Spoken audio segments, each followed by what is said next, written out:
Thank you. Michael Fluhr is an attorney with DLA Piper and has advised a very large number of crypto NFT projects in addition to supporting the conference. So thank you very much.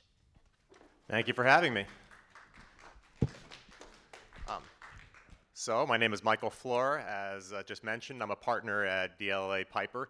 I have a pretty broad-based blockchain practice that includes, among many other things, advising NFT issuers, creators, licensors, artists on commercial deals, IP licensing, regulatory compliance, product design. And so that's enough about me. What can I tell you in about 5 minutes? That's not a lot of time. So something I thought I could do at a very high level somewhat quickly is talk about what I think are the top 3 legal issues facing the NFT industry today. So let's just jump in. That's not my slide. Oh, there we go. All right. Challenge number 1.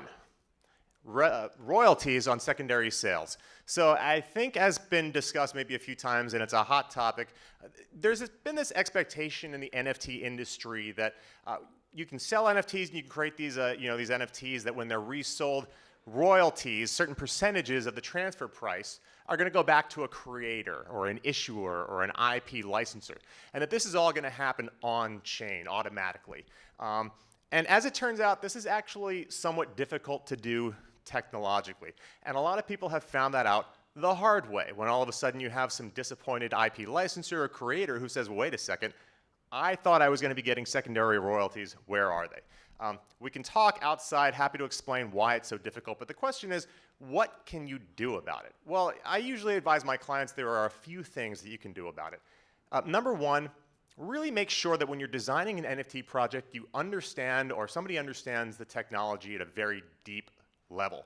That means having the product team and the business development team communicate with the engineers and really understand, given what we're doing, what is the likelihood or feasibility we're going to be able to have these royalties on secondary sales actually collected and delivered. Along those same lines, make sure you're considering all the different options to make this easier or harder. You might consider a walled garden, something that, a closed platform when you sell your NFTs. You might consider, for instance, whitelisting certain NFT platforms, which might make it easier to collect royalties on secondary sales. Third thing you can do, set reasonable expectations. I think this is one of the most important things. I can't tell you how many times IP licensors have said to me, or my clients, hey, where are my royalties on secondary sales? I think it's important to set expectations from the very beginning of a deal that, hey, we're going to try to get these things, but here are the technological limitations. We may or may not be able to collect them, and to build those expectations into the actual licensing agreement so that nobody's surprised at the end. Number 2, legal challenge in the NFT industry is regulation. So we've heard already that there's a concern that NFTs might be considered securities in certain contexts. That is obviously a concern. We don't need to go into the Howey test. Happy to talk about it afterwards. But what can you do about it? Well, number 1, I would say at this stage, there is a background residual risk that any NFT project has to accept. That's just the state of the law. It is not more or less clear than that. Number 2, there are things you can do to consider mitigating that risk.